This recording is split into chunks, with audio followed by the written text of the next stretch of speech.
ஆதி துணை ஆதியே துணை ஆதியை அறிய குருவே துணை. மரளி கைதிண்டா சாலை ஆண்டவர்கள் மெய்மதம் மெய்மன ஞானம். கௌரி குண்டலி ஓங்கி உம்மி நிமிர்ந்து சுழன்றங்கேறவே கவனமாமணி ரசமுருகியே கட்டுநாதமும் கட்டிட. எல்லோருக்கும் நமஸ்காரம். விரிபுவன வேதமாமறைகளின் அதிகாரண செழுங்கலை கருவூலத்து ஆண்டவர்கள் திருவாயுரை விரிப்பு. இந்த மெய்ப்பாதை வேறு வேதம் ஆசான் திருமேனி. வேதம் ஆசான் திருமேனி. வேதத்தை ஓதினாலே புண்ணியம். வேதங்கள் பூராவும் தித்திக்குது திருமறை குரு பெருமான். திருமறை குரு தீன் திருமேனியர். வேத ஏட்டில் எழுதியுள்ளதை படிப்பதன் பயன் இறைவனை காண்பதுதான். தலைவன் தன்னை அறிந்தவனே குலத்தோன் என்று திருவேதம் உமக்கு உரைக்கச் சொன்னது எம்மை என்ற நமது தெய்வமோர்களின் உத்தரவின்படி நமது தெய்வமோர்கள் நமக்கு என்றென்றும் திருமறை குருபெருமானாக நமக்கு எப்பவும் அந்த பரிசுத்தாவியாக விளங்கி கொண்டிருக்கின்றார்கள். அப்போ அந்த திருமறையிலிருந்து யமனை வென்ற திருமறை என்ற தலைப்பில் வேத வாக்கியங்களை ஒவ்வொன்றாக படித்து தரிசனை செய்து வருகிறோம். அதன்படி இன்றைக்கு இந்த பதிவிற்காக நான் எடுத்துக்கொண்ட வாசகம் நம்முடைய திருமஞான குரலிலிருந்து ஒரு திருவாக்கியத்தினை எடுத்துக்கொண்டேன்.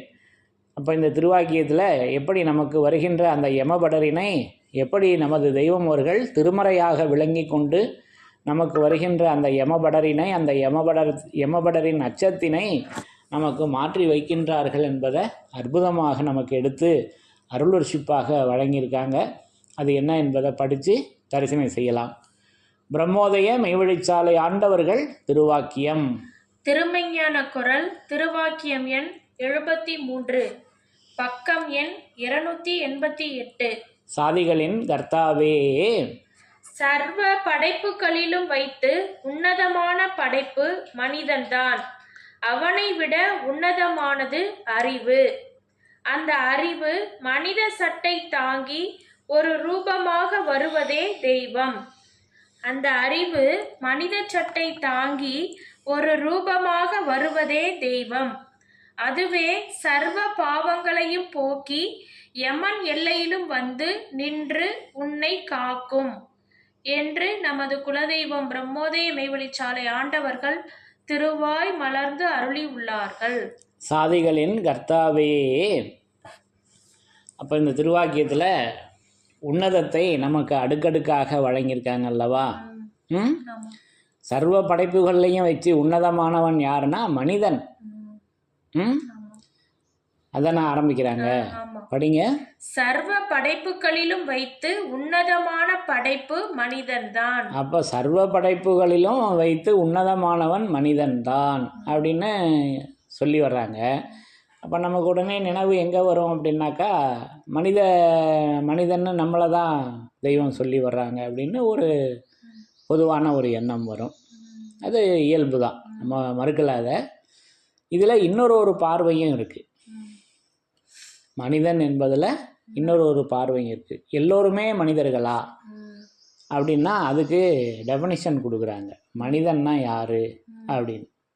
அப்போ அதை நம்ம ராஜகம்பீர பிரசங்கத்தில் சொல்லி வர்றாங்க. ஒரு பிரம்மனிஷ்டரின் துணிக்கு நேராக செவி கொடுத்து கேட்பார்களே அவர்களைத்தான் மனிதர்கள் என்று வேதம் சொல்லுகிறது என்று நமது தெய்வம் அவர்கள் சொல்லி வர்றாங்க. இப்போ இதெல்லாம் வேதத்தின் சிறப்புகளில் படித்து தரிசனை செய்திருக்கிறோம் அல்லவா? இது இப்போ இருக்க புது அச்சு புத்தகத்தில் வேத நூலில் இது இருக்காது. இந்த வாசகத்தை எடுத்துட்டாங்க. இது பழைய அச்சு நூலில் இது இருக்குது. இப்போ இதெல்லாம் நம்ம ஆதாரத்தோட வேதத்தின் சிறப்புகளில் இதெல்லாம் வெளியிட்டு நம்ம பேசியிருக்கோம் அல்லவா? அந்த வீடியோவில் அதுக்கான ஆதாரங்களை நம்ம ஸ்கேன் பண்ணி அனுப்பியிருக்கோம். வீடியோவிலேயே வரும். அப்போது அந்த உன்னதமானவன் மனிதன், சர்வ படைப்புகளிலும் வைத்து உன்னதமானவன் மனிதன் என்பது எப்போ பொருந்தும் அப்படின்னா அந்த பிரம்மனிஷ்டரின் துணிக்கு செவி கொடுத்து கேட்கின்ற போது நாம் நிஜமான மனிதனாக ஆகின்றோம். இப்போ எல்லா நேரத்துலையும் அப்படி இருக்கோமா? இல்லை. நான் அப்படி இல்லைங்க. நான் இங்கே என்னை பற்றி தான் சொல்லணும், மற்றவங்களை நான் சொல்ல முடியுமா? இங்கே என்ன தான் நான் தன் குற்றத்தை தான் நான் பார்க்கிறேன். அப்போது பிரம்மனிஷ்டரின் துணிக்கு நேராக செவி கொடுத்து கேட்பார்களே அவர்களைத்தான் மனிதர்கள் என்று வேதம் சொல்லுகிறது. அப்புறம் ஒரு பார்வை என்ன வருது, அதிலேயே இன்னும் எல்லா அங்கங்களும் தோய படிக்கும்போது என்ன காட்சி வருதுன்னா, எது செய்யும் போதும் எம்மையே பார், எம்மையே நினை, ஆகம புராண கலை வேதம் ஓதும் நாமமெல்லாம் அன்னவருக்கே தகுவதால். அப்போ மனிதன் என்பது எப்போ வருது, எப்படி வருதுன்னா, இறைவனை திருவேதம், இறைவன் அருளிய திருவேதத்தை பேசி வர்றாங்க. இப்போ அதில் பொருத்தி பார்த்தோம்னா இன்னும் பிரகாசமாக இந்த வாக்கியங்கள் விளங்கும். அப்போ படிங்க திருப்பி. சர்வ படைப்புகளிலும் வைத்து உன்னதமான படைப்பு மனிதன் தான். அப்போ சர்வ படைப்புகளிலும் வைத்து உன்னதமானது எது அப்படின்னாக்கா வேதமாகிய மனிதன் உன்னதம். அப்போ அது உன்னத மெய்யொரு சொல் உத்தமியும் நானானால் அது நமது தெய்வம் அவர்கள். அந்த ஒரு மனிதனாக அவங்க இருக்காங்க. அந்த மனிதன் ஒருவர் தானே. இங்கெல்லாம் நம்ம நரப்பிறப்பாக தான் இருக்கோம், அழகையாகத்தான் இருக்கும் அல்லவா, பேயாகத்தான் இருக்கும். இப்போ தெய்வம் அவர்கள் மட்டும்தான் மனிதன் அல்லவா. அதை மனு என்றும் சொல்லி வர்றாங்க அல்லவா. மனு என்றெல்லாம் தெய்வ தேடு ஊடகத்தில் அதுக்கு நாமம் கொடுக்குறாங்க. இப்படி அதை இத்தனை காட்சிகளை நமக்கு அதில் வச்சுருக்காங்க. சர்வ படைப்புகளிலும் வைத்து உன்னதமான படைப்பு மனிதன் தான், அவனை விட உன்னதமானது அறிவு. அப்போ அவர்களிடத்தில் இருக்கின்ற அறிவு அல்லவா உன்னதம் அல்லவா. அப்போ அந்த உன்னதமானது அந்த அறிவு அல்லவா, அந்த அறிவாக அல்லவா நமது தெய்வம் அவர்கள் விளங்கி கொண்டிருக்கின்றார்கள். ஆகம துலக்க அறிவே ஆறாவது அறிவு. இப்படி நான் அந்த உன்னதத்தையும் அறிவையும் இப்படி நான் வேதமாக உணர்கிறேன் அல்லவா. இப்படி நான் அதை உணர்கிறேன், தரிசனம் செய்கிறேன். அந்த அறிவு மனித சட்டை தாங்கி, அந்த அறிவு மனித சட்டை தாங்கி, மனித சட்டை தாங்கி ஒரு ரூபமாக வருவதே தெய்வம், ஒரு ரூபமாக வருவதே தெய்வம். அப்ப இதுலயும் 2 விதமான காட்சிகளை வைக்கிறாங்க. அப்போ திருப்பி ஒன்று தடவை சொல்லுங்க. அந்த அறிவு மனித சட்டை தாங்கி, மனித சட்டை தாங்கி ஒரு ரூபமாக வருவதே தெய்வம் அப்படின்னு கொடுக்குறாங்க. அப்போ ஒவ்வொரு வாசகமும் அந்த திருவேதத்தின் சிறப்பையே நமக்கு குறிக்கிறது. அப்போ அந்த அறிவே தான் மனித சட்டை. அப்போ நம்ம எப்படி இருக்கோம், நான் எப்படி இருக்கேன்னா, அது மனித சட்டை இட்டவான் பாடி ஊர் வணங்காளி பிணிக்க பெற்றிருக்கின்ற பேயினமாகத்தான் நான் இருக்கிறேன். மனித சட்டை என்பது இது நமக்கு தெய்வ தேடு ஊடகத்தில் பேசி வர்றாங்கல்லவா. அது இப்படி தான் இருக்குது என்னுடைய செயலால். ஆனால் நமது தெய்வம் அவர்களின் செயலாகி அந்த திருவேதம் அது மனித சட்டை, அந்த அறிவு மனித சட்டை தாங்கி ஒரு ரூபமாக வருவதே தெய்வம், ரூபமாக வருவதே தெய்வம். அது ரூபம்னா நமக்கு தெரிஞ்ச ரூபம் கண்ணில் காணுகின்ற ரூபம், கண்ணால் பார்க்கக்கூடிய ரூபம். ஆனால் இங்கே என்ன பேசி வர்றாங்க மான்மியத்தில், ஜீவசிம்மாசன பருவத்தில் கேள்வி ரூபமான செயலறிவு உரையானது அப்படின்னு ஒரு வார்த்தை வருது. அப்போ எப்படி இருக்காங்க ரூபம், கேள்வி ரூபமாக இருக்கிறது. இப்படி நான் அந்த ரூப திருமேனியின் கற்பரை உவர் நீரிலே படிய விடுத்து என்று மூலபண்டார பருவத்திலையும் அந்த ரூப திருமேனியை பேசி விடுவாங்க. அந்த ரூபத்துக்கு பேர் திருமேனி, அது வேதம் ஆசான் திருமேனியாக. அப்போ ஒவ்வொரு வாசகத்தையும் நம்ம கூர்ந்து பார்க்கும் பொழுது நோக்கும்போது அது எல்லாம் ஆசான் திருமேனியினுடைய சிறப்பாக, திருமறை குருபெருமானின் சிறப்பாக அவை விளங்குகின்றன. அப்போ அந்த மனித சட்டை, அந்த அறிவே, அந்த அறிவு மனித சட்டை தாங்கி ஒரு ரூபமாக வருவதே தெய்வம், அந்த ரூபமாக வருவதே தெய்வம். அப்போ அந்த தெய்வத்தை தான் அது ஆதி மனுமகன் என் தெய்வம் அல்லவா. அந்த தெய்வம் நமக்கு எப்படி கொடுத்துருக்காங்கன்னா, திருவருட்குறள் 321வது திருவாக்கியத்தின்படி பூமி உண்டான காலம் முதல் சந்திர சூரியால் முதன்முறை கண்ட கால வரம்பிலிருந்து இதை இவ்வாறு யாரும் பாகுபடுத்தி பேசவில்லை. வேத தெய்வ ஆதீன பெட்டகம். அந்த தெய்வம் எப்படி இருக்காங்க? வேதமாக இருக்காங்கங்க. வேத தெய்வ ஆதீன பெட்டகமாகிய தேவ ரகசிய கஜானாவில் இருந்த இதை இந்நாள் வரை எடுத்து யாரும் வெளியாக்கவில்லை. நாம் தான் இதை எடுத்து உங்களுக்கு தந்தோம். இது சதுர்யுகத்திற்கும் ஒரு மௌனதாரை என்று அந்த தெய்வத்தை வேதமாக நமக்கு வழங்கியிருக்காங்கங்க.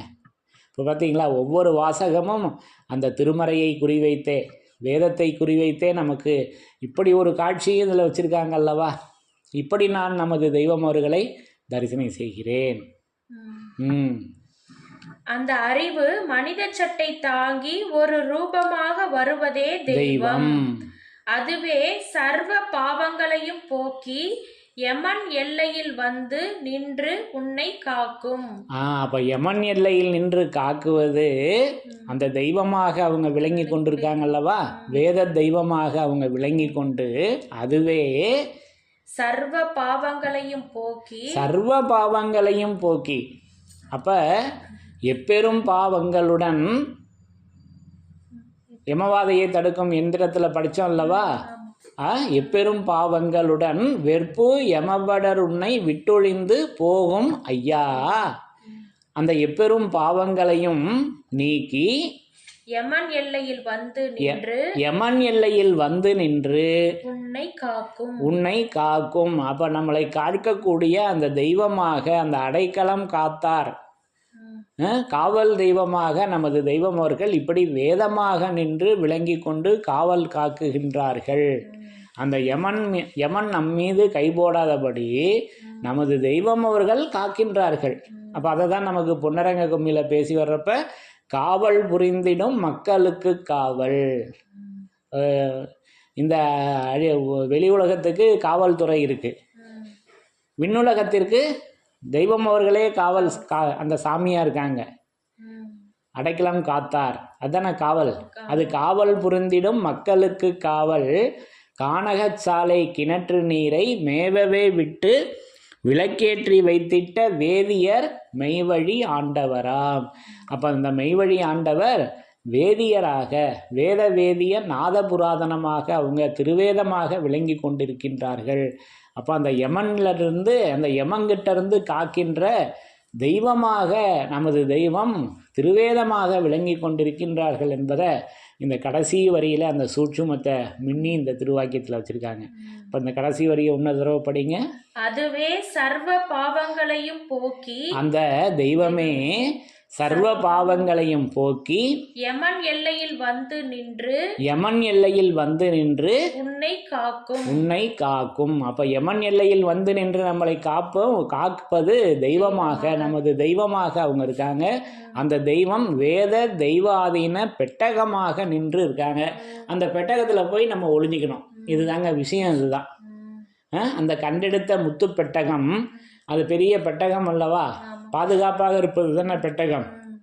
இந்த பாதுகாப்பில் போய் நம்ம ஒளிஞ்சிக்கணும். அது ஏதுமில்லாத பரவெளியில் ஒளிவில் ஒடுங்கு என்று என்னை இருத்திய சுத்த வேத முடிவான நிதி இது போதும் என்று ஓதும் மட்டும் பூட்டுங்குரு சாலை ஆண்டவா என்று அந்த தெய்வம் நமக்கு இப்போ திருவேதமாக, திருமறையாக, நூலாக, வேதாந்தமாக, கிரந்தமாக, ஆகமமாக, ஏடாக, சுருதியாக நமக்கு இப்படி விளங்கி கொண்டிருக்கின்றார்கள் என்பதை இந்த திருவாக்கியத்தில் நமக்கு எடுத்து வழங்கி, அந்த யமனிடமிருந்து காப்பது அந்த தெய்வமாக விளங்கி கொண்டிருக்கின்றார்கள் என்பதை இந்த திருவாக்கியத்தின் மூலம் நான் விளங்கி கொண்டேன் என்று கூறி, யமனை வென்ற திருமறையின் சிறப்புகள் தொடரும். தலைவன் தன்னை அறிந்தவனே குலத்தோன் என்று திருவேதம் உமக்கு உரைக்கச் சொன்னது எம்மை. யமனை வென்ற திருமறையின் சிறப்புகள் தொடரும். எல்லோருக்கும் நமஸ்காரம்.